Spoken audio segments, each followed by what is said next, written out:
What's up, y'all? GoofyRhexxi here, and hope everybody is doing well. And welcome, guys, to the weekly headliner update, week number 50. Can you believe it? We hit week number 50 already. But if you're new to the weekly headliner guide, this is where we discuss what is upcoming this week in Marvel Strike Force, and then we recap the important topics from the previous week as well. Now, we have a lot to talk about this week here. We obviously have patch 5.9 that happened last week. I'm going to talk about the best, or I should say the wins and the losses from last week's patch. We got a lot of stuff to talk about, right? Costumes, new characters, new events that are going to be rolling around. So we're going to talk about that here in its entirety. We also, of course, have the release methods now for most of the characters that are going to be a part of this patch, which is basically going to span over 2 months. Here, we're going to talk about that as well.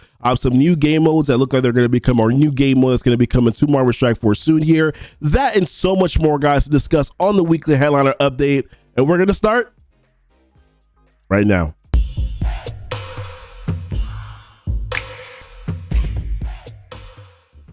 All right. Welcome back, guys. And usually at this point is where I talk about, hey, subscribe to the channel if it's your first time coming here. Take a look into the links in the description, and also like the video as well. Still do those things, guys. Still do those things if it's your first time coming here. Don't forget to like. That definitely also helps out the YouTube algorithm as well when it comes to this specific video here. But also wanted to provide a little bit of an update. And some of you guys saw the message in Discord, and I was going to be out for basically this week.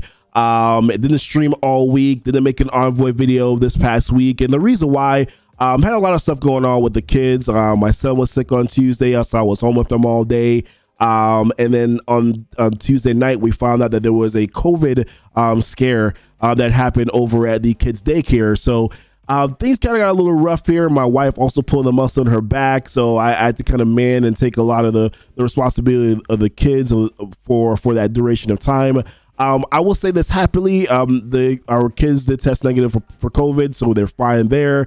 My wife is feeling a little bit better. And I'm still a little bit under the weather, so if you do see that I probably grab a sip of water or something like that, just know it's just because I'm super congested right now. But overall, I just want to say thank you. I know that I know some of you probably were wondering, hey, what's going on with Goofy? Why isn't he making any videos? That was the reason why. We just had a lot of stuff going on. And I personally always say this, I prioritize my family over everything. So even though, hey, there might have been some money lost there and there because of not making the videos and not streaming.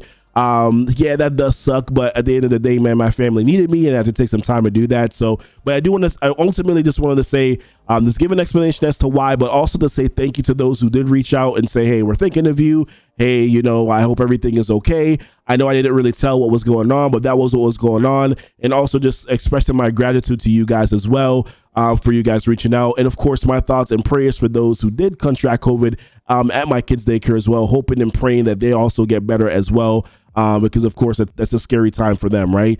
But let's switch gears here. Let's dive into this week. Wanted to talk about the patch wins and losses from patch 5.9 here, and a lot of stuff to talk about. We have 5 new characters that were released, or 5 characters that we're getting throughout this patch. This patch is going to be over the span of essentially 2 months, right? We know about those 5 characters so far. Magik has been the only one that has been released through the offers. And yeah, I mean, I think personally for me, one of the biggest wins from this patch are the reworks, and primarily the rework to the Ravager team. So Ravagers have kind of been like a crap bag team for how long in this game? We've made fun of Boomer. We've made fun of a lot of these different characters, right? Stitchers, I've seen some G15 Stitchers doing my roster roast on Fridays. But listen, man, this team is now actually getting a legit rework, and they're actually a good team now. They're primarily a war team, so a lot of players might skip this. Like myself, personally, I might not work on them initially, but I do think that they're going to provide a lot of value for some of the teams that are in war right now. So they're probably going to be a team that I'm going to slowly build over time. But yeah, I like the fact that they get a rework, and I like the fact that because they're stealing abilities and things like that, that the dev team is paying homage to kind of what the Ravagers are. But the most exciting part of that rework to the Ravagers for me was Starlord T'Challa. And Starlord T'Challa coming into Marvel Strike Force is an exciting thing for me. Obviously, of course, T'Challa, Chadwick, all that stuff. I mean, that's nostalgia. That's Kind of just an honoring thing for me. I'm excited about him coming to the game, and looking at his stats in the game right now, he's a second. Basically he's tied for first in terms of the highest damage in the game. He's a tech character, so there's an option to be able to use him in these tech doom raids. Tana did make a video here going through some footage of T'Challa in these doom raids and kind of showed off what he's able to do here. Now, there were some hiccups in some of these matchups. You know, first of all, go check out Tana's video because he put that information up there, so go check out his video. But one of the things I will say is that, you know, the ability steal is big.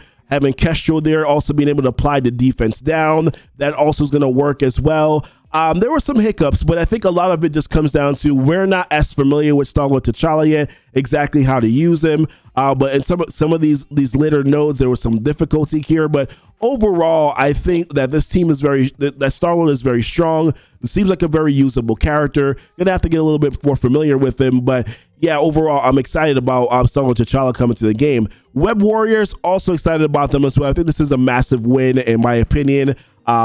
Once again, Tana did a video here testing out the Web Warriors team on the test server. Listen, this is a test server. We don't have these characters yet, but this is a test server.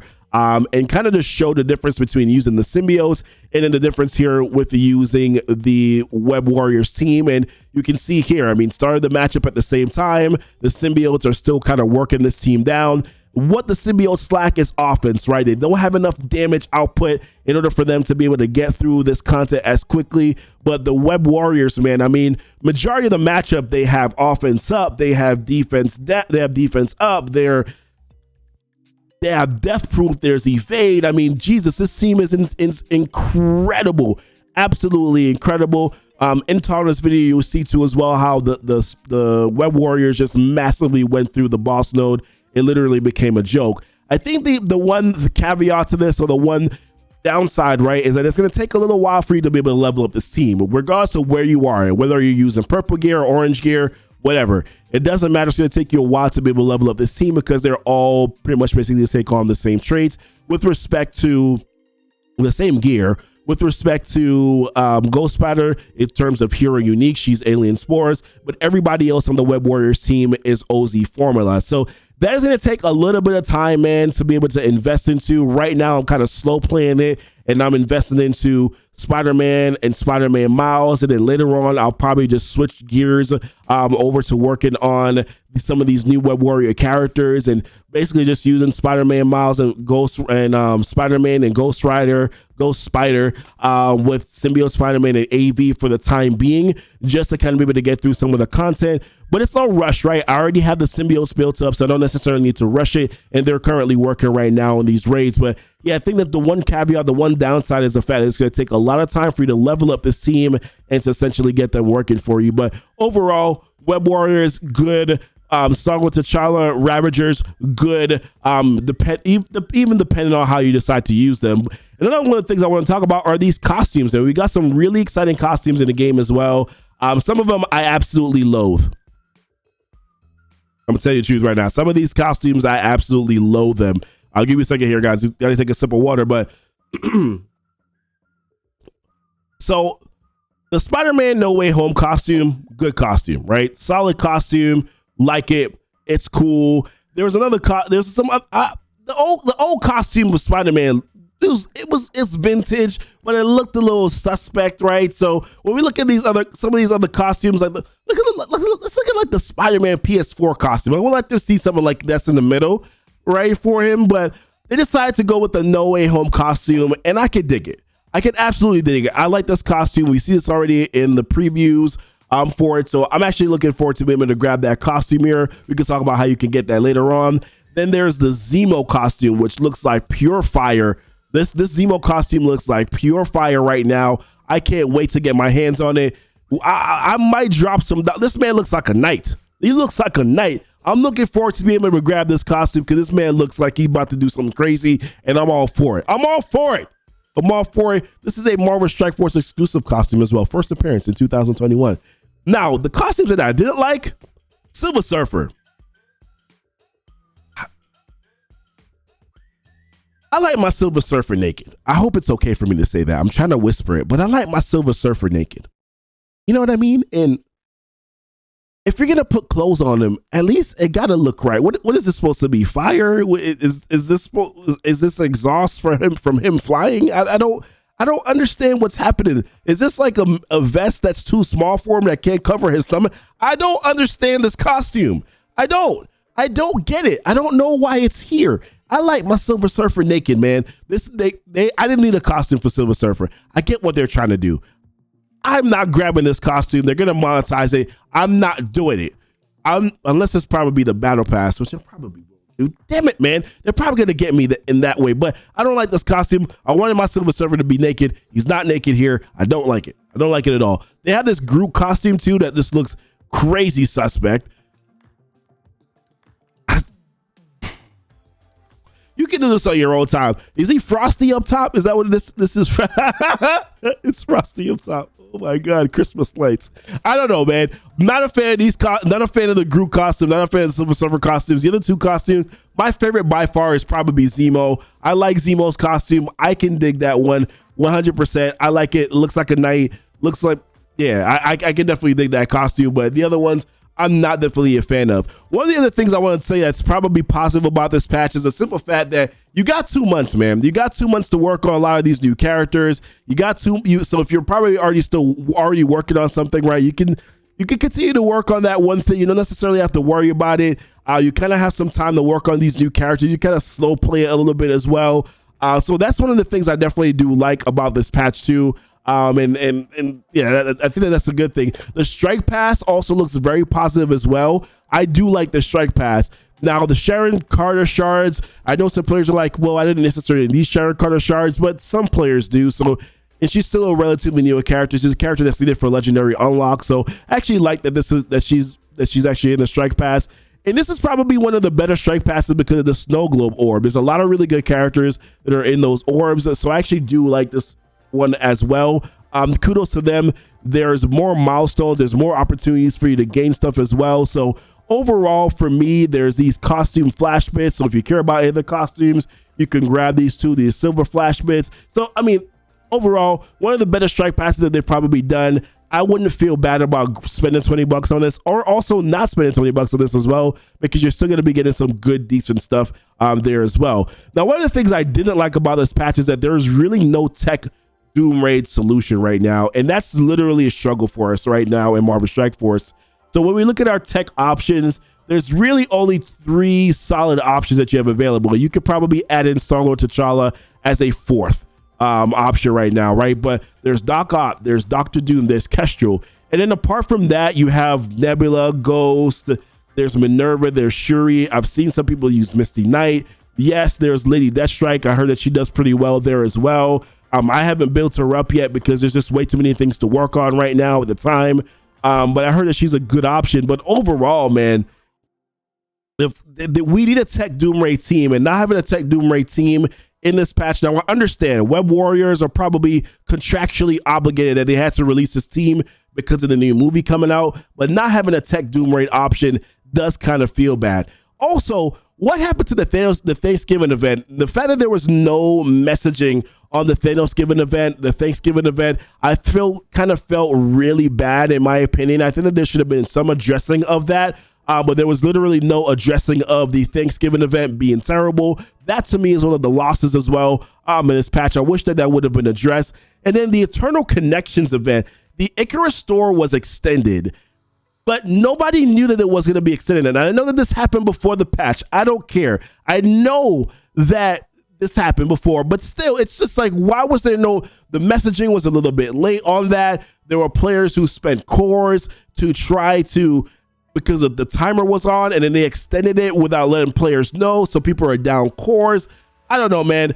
Felt kind of bad that they did this. I think if they had just let us know with communication that this was going to happen, I overall think that players probably would have felt a little bit better about it. So that's kind of one of the things that I literally thought was kind of a buzzkill too. And another thing, another probably negative for me is the Uncanny X-Men team. Now, once again, I'm glad that this patch doesn't have any characters that are OP, but with Magik coming into the game, I'm still, she seems cool. It doesn't necessarily seem like a necessary build. Once again, if you care about war, maybe, but I feel like this team is more of like a B tier team.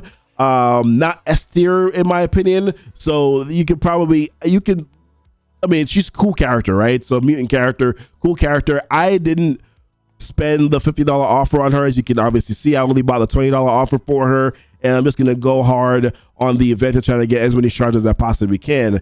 The Uncanny team is a better team, but for me, one of the losses, one of the downs for me is the fact that Phoenix did not get a rework. Phoenix did not get a rework. I wish that she would have gotten a rework. The fact that ISO still don't work on her is still a problem. The fact that summons, the Phoenix summon, if there's no Phoenix there, is based on Magik's kit and skills, still doesn't feel that great. So for me, that's one of the downs. And then Storm's focus, although the team got better, Storm's focus still seems to be an issue because she's not landing a stun as well as I would like her to land a stun. I've seen some of the footage here from other content creators. Obviously, we also have the character on the test server. A little bit of a down buzzkill for me that Storm is not better than what she is, and she still can't land her stun. So in my opinion, that's kind of a downer for me. Now the event for Magik, that's going to be happening this week. We have some information here. We got some information in the blog post in regards to the patch and how this event is going to work out. So her event is going to be the season sorcery event that's going to start on the 16th. Largely positive feedback on Magik's release here. Largely positive feedback. This event is going to start on the 16th with the season sorcery event. Cast a rewards and spell to recruit Magik during the limited time event. So you have the Snowflakes, an event store where you're going to be able to earn currency, Snowflake currency, by using your campaign, your ISO 8 campaign, blitzing, daily objectives for raids, arena, RTA. Spend them on items in the event store. Items in the event store may differ each day or in between store refreshes, so check back in often. Then they have these milestones, right? These milestones are going to be able to get blue, purple, orange, teal gear, then magic character shards, promotion credits, things of that nature. Then they have these orb ornaments right here. So throughout the milestone, it looks like you're going to be able to, the free-to-play version of this, you're going to be able to get 3 ornaments. In total, you can collect all 5 ornaments, but it looks like you're probably gonna have to do some sort of spending or maybe heavy coring to be able to get the additional 2 ornaments that you need. But if you open all 5 of these ornaments here, this is what you're gonna get. So the purple ornament, you're gonna be able to get 50 magic character shards, blue T1 and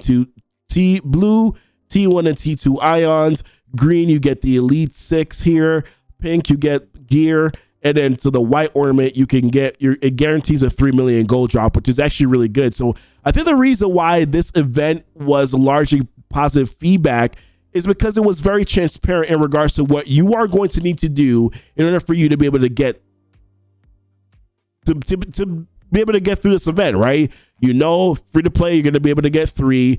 You're probably going to have to spend some money or do some extra stuff here to get the additional 2. You know what you're getting from each additional ornament. It's very good, a very transparent way for them to let us know what's going on. If you also want to get the costume, you have to open all 5 ornaments in order for you to be able to get the No Way From Home costume. So I think people just largely appreciated the transparency and actually knowing what they need to do in order for them to be able to be successful in this event. So I think largely this is actually a very good positive post as well. And then in addition to that, one thing that we did get about Phoenix is that she is also going to be a 5-star unlock. Now we saw that this was a mistake in the data mines, we saw this in the data mines. They said it was actually a mistake. This time, I feel that they probably honored that and said, hey, you know what? Since players have been asking for a 5-star unlock for Phoenix for a long time, we're going to give them this. I think this is actually a positive thing that they did right here, is actually changing this unlock to a 5-star, especially the characters that you need. Mystic, villain, controller characters, dude. Some of the characters are absolutely trash or characters that are outdated out of the meta. So I think it's a good thing that they actually reduced this to a 5-star unlock. I would actually even like to see them even make Phoenix a permanent unlock as well, a permanent legendary that's there available in the stores, because I think that also would benefit players, especially now with this new team that's here. I think also in general, if they had done this before, they probably would have got a lot more sales for Magik, maybe, just a guess. But good that they're doing this. I think this is actually something that this is one of those moments where I can say they listen to the community. So I actually like that they made this change here. But that's pretty much basically it in terms of like the patch stuff, the wins and the losses.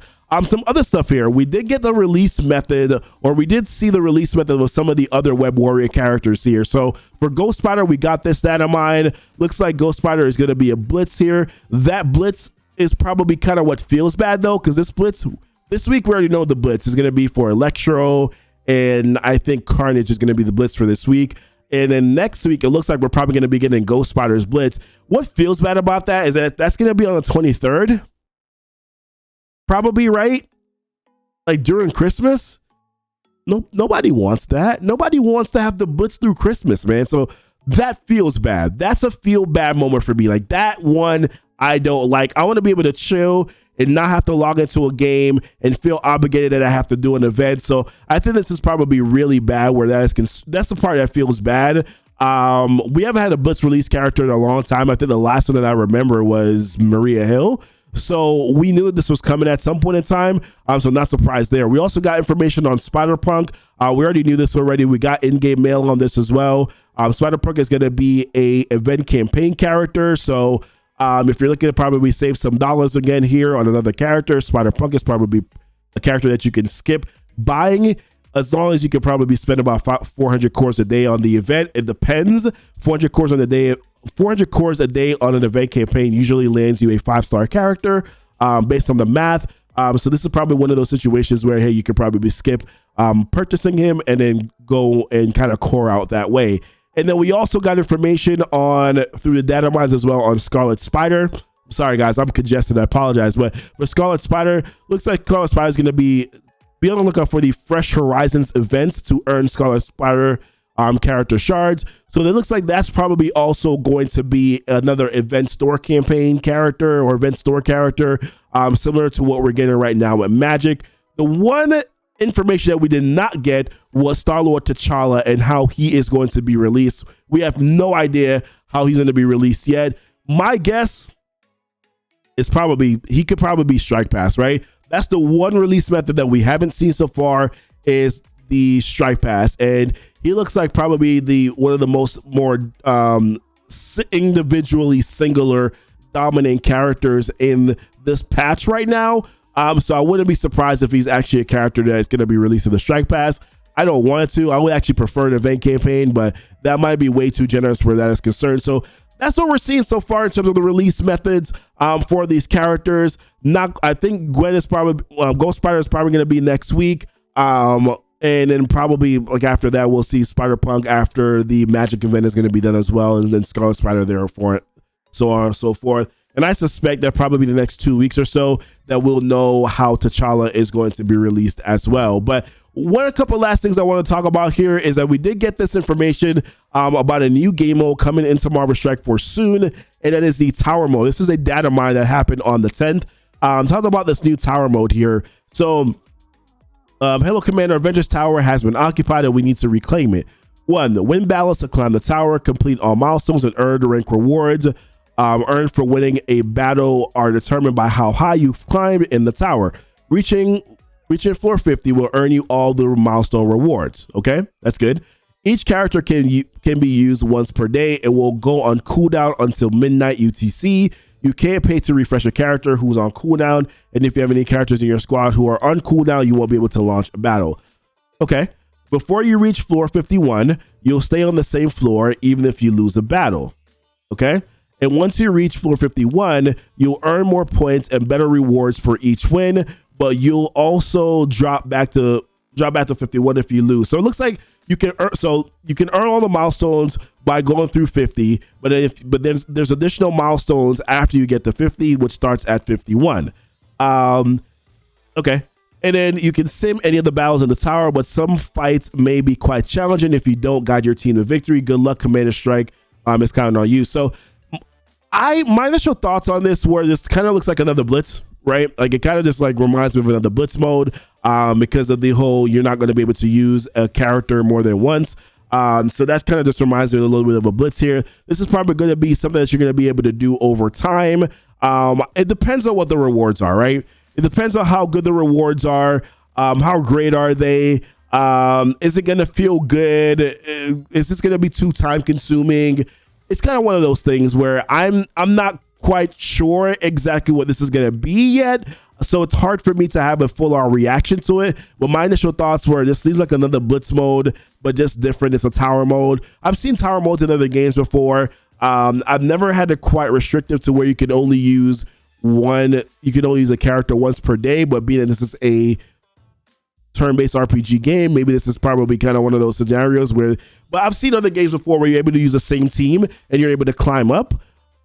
So I don't know, this is a little bit different for me here.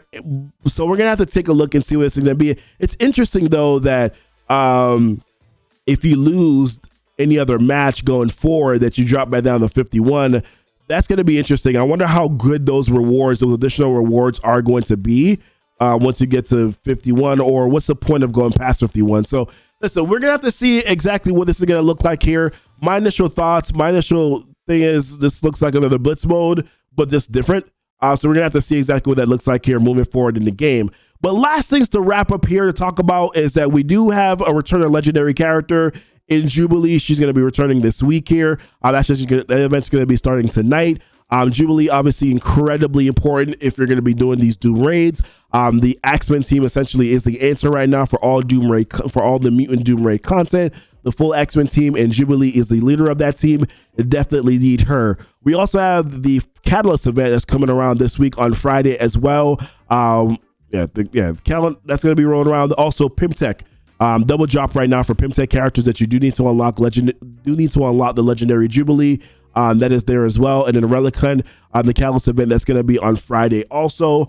And then the blitzes for this week. So I think the first one is going to be Electro for tonight. And then on Thursday, we have Carnage as a blitz character as well. And of course, like I mentioned, that Magik event that's going to be starting this week. That's going to be on Thursday, the 16th. That's when her event is going to go live. But pretty much it for me in terms of what I wanted to talk about here. Curious to know where you guys stand on a lot of the things that are happening. How do you feel about Web Warriors? How do you feel about the Ravager team? How do you feel about there being no Tech Doom Raid team? How do you feel about the release method of these Web Warrior characters? Curious to hear your thoughts, guys. But until next time, I'm going to sign off, man. I need to blow my nose. Appreciate you guys so very much. Much love to you guys. Thank you once again for all the support that you guys give me on this channel. You guys are amazing. And until next time, guys, y'all be blessed. Hey, y'all be safe. Oh my God, I sounded so horribly congested there. Apologize, guys.